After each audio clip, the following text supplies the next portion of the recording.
Hello students, இந்த வீடியோல நம்ம evaluation partல இருந்து book back questions வந்து கொஞ்சம் டிஸ்கஸ் பண்ணிடலாம். இப்போ நம்ம ஃபர்ஸ்ட் பார்க்க போறது question number 27. So how many orbitals are possible for n is equal to 4? So question என்ன கேக்குறாங்க, n is equal to 4ல எவ்வளோ possible orbitals இருக்குது அப்படின்னு கேக்குறாங்க. So n is equal to 4 na L ஓட values நம்மளுக்கு தெரியணும். L தெரிஞ்சாதான் நம்ம m calculate பண்ண முடியும். m ல இருந்து number of orbitals போலாம். So நம்ம இந்த இடத்துல எழுதுவோம். n நம்மளுக்கு எவ்வளோ கொடுத்திருக்காங்க? So n வந்து 4 கொடுத்திருக்காங்க. n is equal to 4 na L ஓட value நம்ம எப்படி calculate பண்ணுவோம்? So L calculate பண்றதுக்கான formula L is equal to 0 to n minus 1. So இந்த இடத்துல நம்மளுக்கு என்ன கொடுத்திருக்காங்க n. So 0 to 4 minus 1. அப்போ 0 ல இருந்து 4 minus 1 வந்து 3. அப்போ என்னெல்லாம் L values இருக்கும்? 0, 1, 2, 3 னு நம்மளுக்கு மொத்தம் 4 values வரும். So அப்போ இந்த இடத்துல நம்ம என்ன பண்ண போறோம்? L ஓட values எழுத போறோம். L க்கு நம்மளுக்கு என்னென்ன values கிடைச்சிருக்கு? 0, 1, 2, 3. n வந்து அதே 4 தான். இப்ப n உம் l உம் தெரிஞ்சிருச்சு. l தெரிஞ்சதுனால அதுல இருந்து நம்ம என்ன எடுத்துக்கலாம் அப்படின்னா m ஓட வேல்யூ எழுதலாம். அதுக்கு முன்னாடி l 0வா இருந்துச்சுன்னா அந்த சப்ஷெல் நம்ம s ன்னு எடுத்துக்கிறோம். 1ஆ இருந்ததுன்னா சப்ஷெல் p, 2ஆ இருந்துச்சுன்னா d, 3ஆ இருந்ததுன்னா f. இப்போ நம்ம அடுத்து என்ன எழுத போறோம்? m ஓட வேல்யூ எழுதுவோம். சோ m எழுத போறோம். L 0வா இருந்ததுன்னா m ஓட வேல்யூ எவ்வளவா இருக்க போகுது? 0வா இருக்க போகுது. அதே மாதிரி L 1ஆ இருந்துச்சுன்னா m க்கு வேல்யூஸ் என்னெல்லாம் இருக்கும்? -1, 0, +1. 2ஆ இருந்ததுன்னா -2 ல இருந்து +2 வரைக்கும். ஸோ -2, -1, 0, +1, +2. 3ஆ இருந்ததுன்னா -3 ல இருந்து +3 வரைக்கும் வேல்யூஸ் இருக்கும். ஸோ -3, -2, -1, 0, +1, +2, +3. இப்போ n, l, m தெரிஞ்சிருச்சு. இப்போ நம்ம என்ன எழுத போறோம்னா ஆர்பிட்டல்ஸ் எழுத போறோம். ஸோ ஆர்பிட்டல்ஸ் எப்படி நம்ம வந்து டெசிக்னேட் பண்ணுவோம்? இப்போ இந்த இடத்துல எப்படி நம்ம டெசிக்னேட் பண்ணுவோம் அப்படின்னா இந்த இடத்துல n-ஐயும் L-னுடைய சப்ஷெல்லையும் எழுத போறோம். ஸோ m ஓட வேல்யூ 0வா இருந்துச்சுன்னா நம்ம இந்த இடத்துல என்ன எழுதுவோம்? 4s ன்னு எழுதுறோம். L is equal to 1ஆ இருந்ததுன்னா நம்மளுக்கு மொத்தம் 3 ஓரியன்டேஷன்ஸ் வருது. ஸோ p ஆர்பிட்டல் எப்படி எழுதுவோம்? 4p ன்னு எழுதுவோம். இப்போ 4p ல நம்மளுக்கு எத்தனை 4p கிடைக்கும்? 3. s ல நம்மளுக்கு எத்தனை கிடைக்குது? ஒன்னே ஒன்னு தான். ஸோ 1 4s இருக்கு. ஆனா p ல நம்மளுக்கு எத்தனை p கிடைக்கும் அப்படின்னா 3p ஆர்பிட்டல்ஸ் கிடைக்குது. அடுத்தது அதே மாதிரி d க்கு வரோம். d க்கு மொத்தம் எத்தனை ஆர்பிட்டல்ஸ் இருக்க போகுது? 5 ஆர்பிட்டல்ஸ் இருக்க போகுது. அதை எப்படி டெசிக்னேட் பண்ண போறோம்? 4d ன்னு டெசிக்னேட் பண்ண போறோம். ஸோ 4d எத்தனை ஆர்பிட்டல்ஸ் இருக்க போகுது? 5. ஸோ 1, 2, 3, 4, 5. அதே மாதிரி f க்கு வரோம். f க்கு வரும்போது எத்தனை இருக்க போகுது? 7 இருக்க போகுது. அந்த ஆர்பிட்டல்ஸ்னுடைய பேர் என்னவா இருக்கும்? 4f ன்னு இருக்க போகுது. ஸோ ஒரு 4s, 3 4p, 5 4d, 7 4f. இப்போ மொத்தமா டோட்டல் எவ்வளோ நம்மளுக்கு கிடைக்கும்? Total number of orbitals 1 + 3 4, 4 + 5 9, 9 + 7 16. So டோட்டலா 16 ஆர்பிட்டல்ஸ் இருக்கும். So n is equal to 4ஆ இருக்கும் பொழுது நம்மளுக்கு கிடைக்கக்கூடிய டோட்டல் நம்பர் ஆஃப் ஆர்பிட்டல்ஸ் எவ்வளோ அப்படின்னா 16. ஸோ அடுத்தது நம்ம question number 28 பார்க்கலாம். How many radial nodes for 2s, 4p, 5d and 4f orbitals exhibit? How many angular nodes? So நம்மள questionல என்ன கொடுத்திருக்காங்கன்னா orbitals 4 கொடுத்திருக்காங்க. அதனுடைய radial nodesஐயும் angular nodesஐயும் calculate பண்ண சொல்றாங்க. So நம்மளுக்கு radial nodes calculate பண்ணணும், கண்டுபிடிக்கணும் அப்படின்னா என்ன formula யூஸ் பண்ணணும்? So radial nodesல ரெண்டு formula இருக்கு. நம்மளுக்கு கொடுத்திருக்க orbitals ns orbitala இருந்தா நம்ம n-1 formula யூஸ் பண்ணணும். நம்மளுக்கு கொடுத்திருக்கிறது வந்துட்டு s தாண்டி pdf எந்த ஆர்பிட்டலா இருந்தாலும் n-l-1 என்ற formula யூஸ் பண்ணணும். அடுத்தது angular nodes அப்படின்னா Lோட வேல்யூ என்னவோ அதுதான் வந்துட்டு ஆங்குலார் நோட்ஸ். இப்போ நம்ம ஆர்பிட்டல்ஸ்க்கு கால்குலேட் பண்ணலாம். ஸோ L தெரியணும், N தெரியணும். N அப்படின்னா இந்த ஃபர்ஸ்ட்ல கொடுத்துருக்க நம்பர்ஸ் எல்லாமே N. L நம்ம எப்படி இங்க கொடுத்துருக்க சப்ஷெல் வச்சு Lோட வேல்யூ எழுதணும். ஸோ Lக்கு 0 அப்படின்னா S, 1னா P, 2னா D, 3னா F. So இந்த இன்ஃபர்மேஷன்ஸை வச்சு நம்ம என்ன பண்ணலாம், ரேடியல் ஆங்குலார் நோட்ஸ் வந்து கண்டுபிடிக்கலாம். ஸோ இப்போ நம்ம டேபிளர் காலம் போடுவோம். Orbitals n value l value அதை எழுதிட்டு ரேடியல் நோட்ஸ் ஆங்குலார் நோட்ஸ்.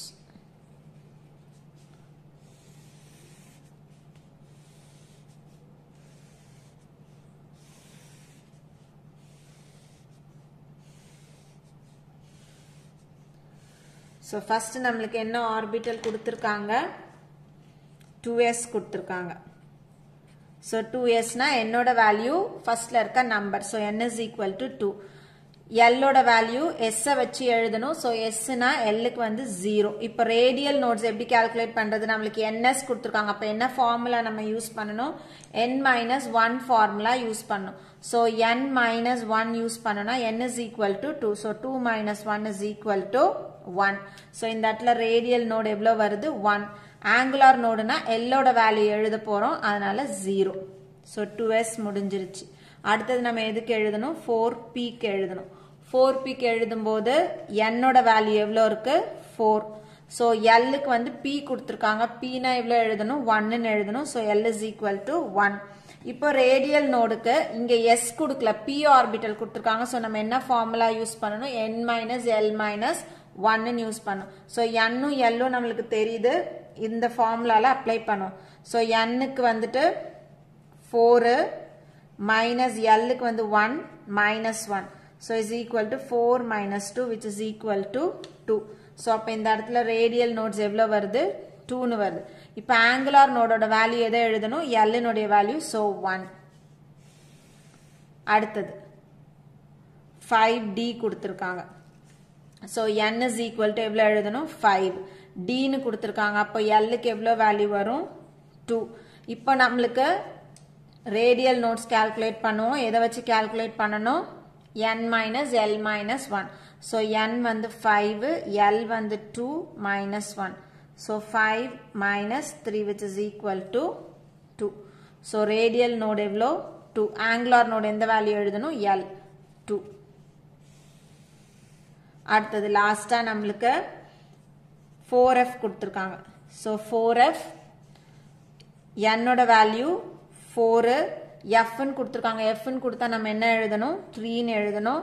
இப்போ இந்த இடத்துல n minus l minus 1 போடுவோம்.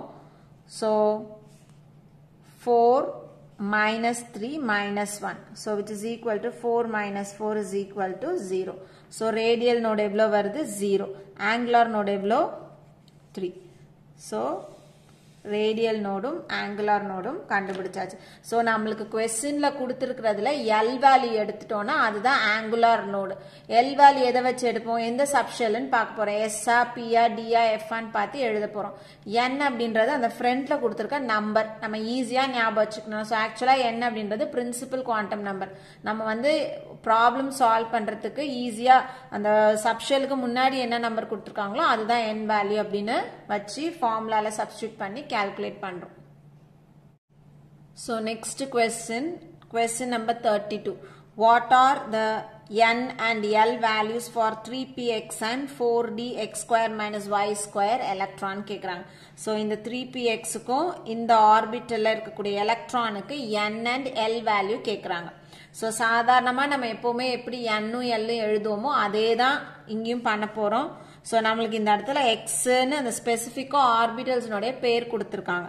So நம்ம வந்துட்டு ஆர்பிட்டல்ஸ் நம்மளுக்கு என்ன எதுவும் கேட்டிருக்காங்க, n உம் l உம் கேட்டிருக்காங்க. So நம்மளுக்கு ஃபர்ஸ்ட் கொடுத்திருக்க ஆர்பிட்டல் என்ன கொடுத்திருக்காங்க அப்படின்னா 3px கொடுத்திருக்காங்க. So நம்மளுக்கு ஃப்ரண்ட்ல கொடுத்திருக்க நம்பர் எப்பொழுதுமே என்னது n வேல்யூ. So இந்த இடத்துல n ஓட வேல்யூ 3. அடுத்தது என்ன கொடுத்திருக்காங்க, நம்ம இந்த x y z இதெல்லாம் நம்ம பார்க்கவே தேவையில்ல. நம்ம பார்க்க வேண்டியதெல்லாம் இது p ஆ s ஆ d ஆ f ஆன்றத மட்டும் பார்க்க போறோம். இந்த இடத்துல நம்மளுக்கு p கொடுத்திருக்காங்க. p அப்படின்னா l ஓட வேல்யூ என்ன வரும், 1 ன்னு வரும். சோ அப்போ இங்க l ஓட வேல்யூ எவ்வளவு எழுதணும், 1. சோ அடுத்தது 4d x square minus y square. So n ஓட வேல்யூ எவ்வளோ, ஃபர்ஸ்ட்ல கொடுத்திருக்க நம்பர் 4. அடுத்தது d ன்னு கொடுத்திருக்காங்க. d னா நம்ம இங்க என்ன எழுதணும், l is equal to 2 ன்னு எழுதணும். சோ அப்ப இந்த இடத்துல l ஓட வேல்யூ என்ன வரும், 2. அவ்வளவுதான். சோ நம்மளுக்கு வந்துட்டு தெரிய வேண்டியதெல்லாம் n-ம் l-ம் மட்டும் தான் தெரியணும். சோ அது x ஆ இல்ல x square minus y square அதெல்லாம் தேவையில்லை. p ஆ s ஆ d ஆ f ஆன்றத மட்டும் பார்த்துட்டு l-க்கு அதுக்கு தகுந்த மாதிரி வேல்யூஸ் போட்டுக்கணும். அடுத்து நம்ம question number 38 பார்க்கலாம். So for each of the following give the subshell designation, allowable m values and the number of orbitals. நம்மளுக்கு 3 different sets of n and l values கொடுத்திருக்காங்க. So ஒவ்வொரு செட்டுக்கும் நம்ம அதனுடைய subshell designation எழுதணும், அதனுடைய m values எழுதணும், number of orbitals எழுதணும். So நம்ம tabular column போடுவோம். So first நம்ம வந்துட்டு n values எழுதுவோம், அதுக்கப்புறம் l values எழுதுவோம், அதுக்கப்புறம் அதனுடைய sub level designation அதாவது subshell designation எழுத போறோம். அடுத்தது m values, அப்புறம் number of orbitals.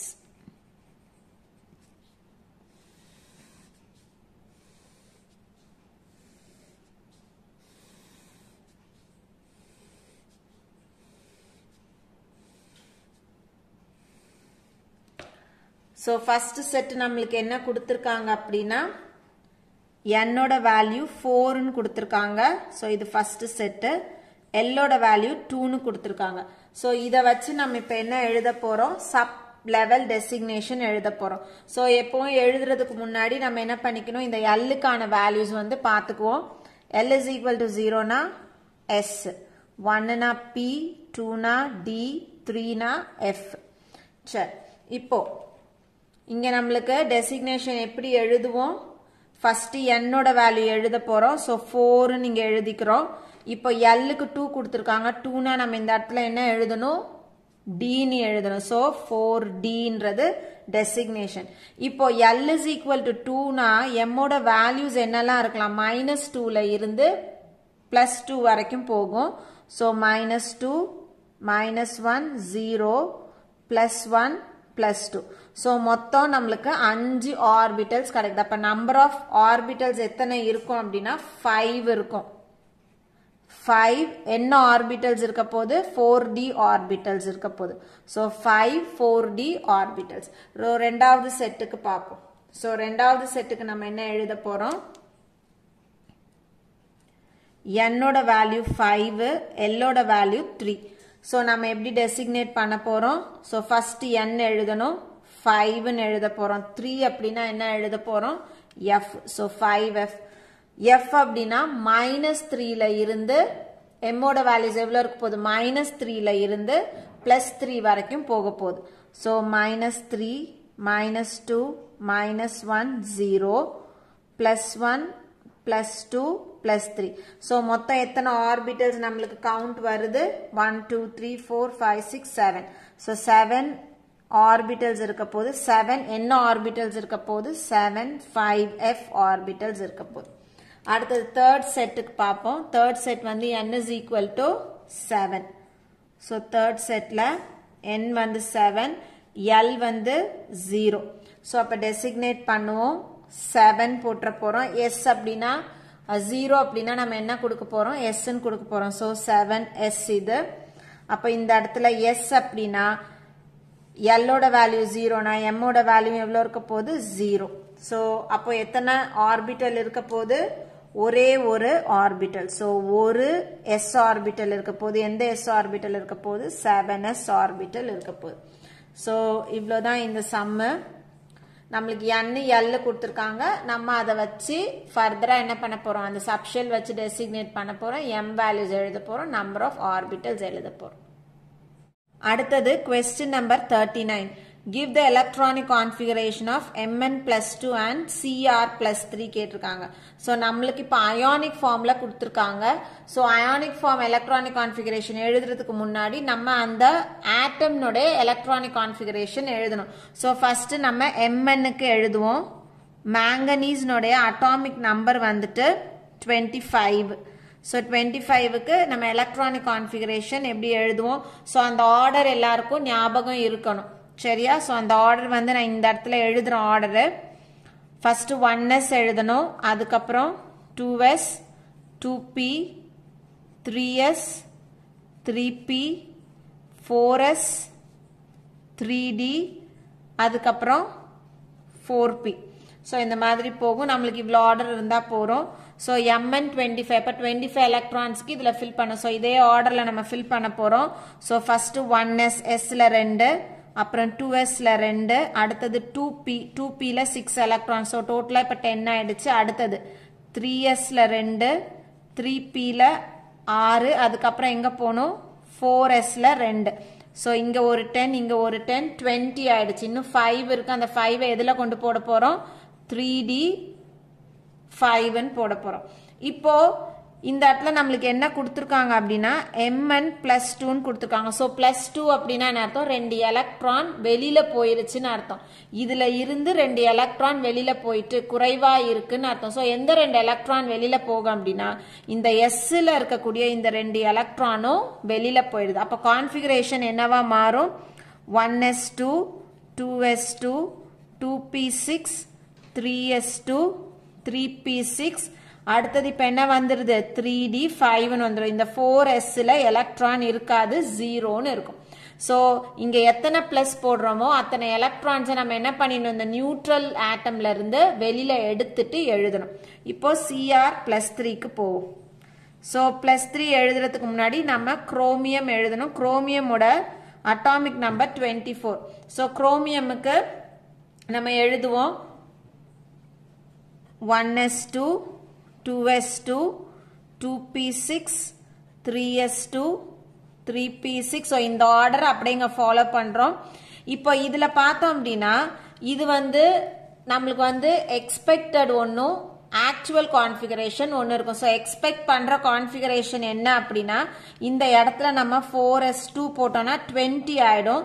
ஸோ மீதி 4 எலக்ட்ரான்ஸ் எங்க போகணும்? 3dல 4 எலக்ட்ரான்ஸ் இருக்கணும். இது வந்து எக்ஸ்பெக்டட். ஆனா ஆக்சுவல் கான்ஃபிகரேஷன் என்ன ஆகுது? இதுல இருக்கக்கூடிய ஒரு எலக்ட்ரான் எங்க ஷிஃப்ட் ஆகும்? இந்த டிக்கு ஷிஃப்ட் ஆகி ஆக்சுவல் கான்ஃபிகரேஷன் நம்மளுக்கு என்னவா மாறும்? 1s2, 2s2, 2p6, 3s2, 3p6, 4s1, 3d 5 வரும். ஏன்னா half filled வந்து highly stableன்றதுனால குரோமியம் வந்து இந்த கான்ஃபிகரேஷன்ல தான் எக்ஸிஸ்ட் ஆகும். ஸோ ஆக்சுவல் கான்ஃபிகரேஷன் இதுதான். இப்போ நம்ம வந்து இதுல இருந்து தான் என்ன பண்ண போறோம்? 3 எலக்ட்ரானை எடுத்து இதை Cr plus 3ன்னு எழுத போறோம். ஸோ எதுல இருந்து 3 எலக்ட்ரான் போகும் அப்படின்னா இப்ப எஸ்ல ஒரே ஒரு எலக்ட்ரான் தான் இருக்கு. அதனால இதுல இருக்கிற ஒரு எலக்ட்ரானும் டில இருந்து 2 எலக்ட்ரானும் வெளியில போகும். ஸோ நமக்கு கான்ஃபிகரேஷன் என்னவா மாறும்? 1s2, 2s2, 2p6, 3s2, 3p6. இப்போ இதுல ஒரு எலக்ட்ரான் போயிடுச்சு, இதுல 2 எலக்ட்ரான் போயிடுச்சுன்னா இதுல பேலன்ஸ் எவ்வளவு இருக்கும்? 3d 3ன்னு இருக்கும், 4s 0ன்னு இருக்கும். ஸோ Mn plus 2க்கும் Mn Cr plus 3க்குமான கான்ஃபிகரேஷன். ஸோ எவ்வளோ சார்ஜ் நம்மளுக்கு போடுறாங்களோ, பிளஸ் சார்ஜ் எவ்வளோ போடுறாங்களோ அதுக்கு தகுந்த மாதிரி நம்ம என்ன பண்ணிடணும்? எலக்ட்ரானை s ஆர்பிட்டல் அதுக்கு sல எடுத்ததுக்கு அப்புறமா என்ன பண்ண போறோம்? நம்ம இந்த 3dல இருந்து எலக்ட்ரானை எடுக்கிறோம். ஸோ அடுத்தது நம்ம question number 41 பார்க்கலாம். An atom of an element contains 35 electrons and 45 neutrons. Deduce. So நம்மளுக்கு questionல எலக்ட்ரானோட கவுண்ட்டும் நியூட்ரானோட கவுண்ட்டும் கொடுத்துட்டாங்க. நம்மளுக்கு அதை வச்சு என்னெல்லாம் கண்டுபிடிக்க சொல்றாங்கன்னா number of protons. So number of protons எப்படி கால்குலேட் பண்றது? நம்மளுக்கு இந்த இடத்துல ஆட்டம்னு கொடுத்துட்டாங்க. ஸோ ஆட்டம்னு கொடுத்துருக்காங்கன்னா அதுல இருக்கக்கூடிய எலக்ட்ரானோட கவுண்ட்டும் புரோட்டானோட கவுண்ட்டும் எப்படி இருக்க போகுது ஈக்குவலா இருக்க போகுது. ஏன்னா ஆட்டம் வந்து எப்போதுமே நியூட்ரலா இருக்கும். ஸோ பாசிட்டிவ் சார்ஜும் நெகட்டிவ் சார்ஜும் ஈக்குவலா இருக்கும். ஸோ எலக்ட்ரான் 35 இருக்குன்னா புரோட்டானோட கவுண்ட்டும் எவ்வளோ இருக்க போகுது 35 இருக்க போகுது. அதனால number of protons is equal to 35. அடுத்தது electronic configuration of the element. So இந்த இடத்துல நம்ம அந்த எலமெண்ட்டுக்கு எலக்ட்ரானிக் கான்ஃபிகரேஷன் எழுத போறோம். ஸோ எலக்ட்ரானிக் கான்ஃபிகரேஷன் எழுதணும்னா நம்மளுக்கு நம்பர் ஆஃப் எலக்ட்ரான்ஸ் தெரிஞ்சா போதும். ஸோ இங்க கொஸ்டின்ல கொடுத்துட்டாங்க 35 எலக்ட்ரான்ஸ் கொடுத்துட்டாங்க. அப்போ 35 எலக்ட்ரான்ஸுக்கு நம்ம எலக்ட்ரான் கான்ஃபிகரேஷன் எழுதுவோம். ஸோ இங்க எழுதுவோம் 1s2. ஸோ இந்த ஆர்டர் வந்து நம்மளுக்கு இங்க இருக்கு. இதே ஆர்டர் தான் நம்ம இங்க ஃபாலோ பண்ண போறோம். ஸோ அந்த ஆர்டரை ஃபாலோ பண்ணி நம்ம இந்த இடத்துல எழுதுவோம் 1s2 2s2 அதுக்கப்புறம் 2p 3s போனோம். ஸோ 2p6 அடுத்தது 3s2 அடுத்தது 3p 4s 3p6 4s2. So டோட்டலா எவ்வளவு வந்திருக்கு 20 வந்துருச்சு. நம்மளுக்கு 35 இன்னும் 15 போடணும். அதனால நம்ம 3dல என்ன பண்ணலாம் 10 போட்டோம்னா 30 ஆயிடுது. ஏன்னா d ஆர்பிட்டல்ஸ்ல மேக்ஸிமம் 10 எலக்ட்ரான்ஸ் போடலாம். அதுக்கு அடுத்தது பார்த்தோம்னா 4p. இப்ப பேலன்ஸ் எவ்வளவு இருக்கு 10 பிளஸ் 10 20 பிளஸ் 10 30. இன்னும் 5 இருக்கு. அதனால p ல நம்ம எவ்வளவு போட்டுடலாம் 5 போட்டுடலாம். சோ இதுதான் வந்து அவங்க கொடுத்திருக்க எலிமெண்ட்டுக்கான எலக்ட்ரானிக் கான்ஃபிகரேஷன். இப்ப கடைசி क्वेश्चन என்ன கேட்டிருக்காங்க all the 4 quantum numbers for the last electron. So இங்க இருக்கக்கூடிய இந்த லாஸ்ட் எலக்ட்ரான் எதுல இருக்குது லாஸ்ட் எலக்ட்ரான் இந்த 4p ஆர்பிட்டல்ல இருக்கு. இந்த லாஸ்ட் எலக்ட்ரானுக்கு 4 குவாண்டம் நம்பர்ஸும் எழுத சொல்றாங்க. சோ இப்போ நம்மளுக்கு 4p ல பார்த்தோம்னா அத 3 ஆர்பிட்டலா நம்ம பிரிக்கிறோம். அப்ப அந்த 3 ஆர்பிட்டல்ல இந்த 5 எலக்ட்ரானை ஃபில் பண்ணிட்டு அந்த 5th எலக்ட்ரான் எந்த ஆர்பிட்டல்ல இருக்குன்னு நம்ம பார்க்க போறோம். சோ p ஆர்பிட்டல் போடுறோம்.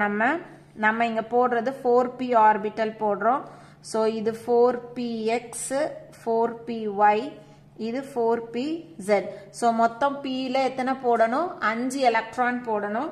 So 5 electron 1 2 3 4 5.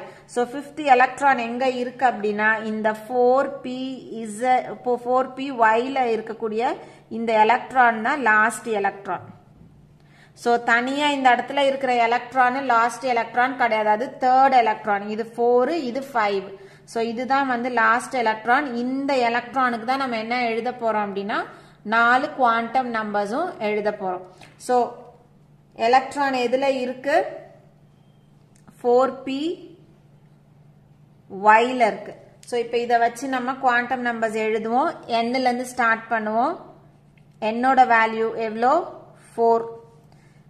l ஓட வேல்யூ எவ்வளோ p ன்னு கொடுத்திருக்காங்க. சோ l க்கு வந்து எவ்வளோ வேல்யூஸ் நம்ம போடணும் 1 ன்னு போடணும். s ஆ இருந்தா 0, p ஆ இருந்தா 1, d ஆ இருந்தா 2, f ஆ இருந்தா 3. சோ நம்மளுக்கு இங்க p கொடுத்திருக்காங்க. அதனால l is equal to 1 ன்னு போட்டுறோம். அடுத்தது நம்ம m வேல்யூ எழுதணும். ml வேல்யூ எழுதணும். எந்த எலக்ட்ரானுக்கு எழுதணும் இந்த லாஸ்ட் எலக்ட்ரானுக்கு எழுதணும். சோ இந்த லாஸ்ட் எலக்ட்ரானுக்கு நம்ம l is equal to 1ன்றதுனால 0 போடாம -1 ஆகவோ அல்லது +1லயோ இருக்கலாம். சோ 0 இந்த இடத்துல 0 இருந்ததுன்னா நம்ம 0 போட போறோம். இங்க 0 இல்ல. அதனால நம்ம என்ன பண்றோம் 0 விட்டுட்டு -1 ஆர் +1 ன்னு போடுறோம். கடைசி குவாண்டம் நம்பர் என்னது அப்படின்னா ms. சோ ஸ்பின் வந்து இந்த இடத்துல என்ன எப்படி எழுதணும் இந்த பக்கம் இருக்கிறது +½ அதனால இந்த பக்கம் இருக்கிறது -½ சோ -1/2. சோ எல்லாருக்கும் இந்த எவாலுவேஷன்ல பார்த்த क्वेश्चंस எல்லாம் எப்படி சால்வ் பண்றதுன்னு புரிஞ்சிருக்கும்னு நினைக்கிறேன். தேங்க்யூ.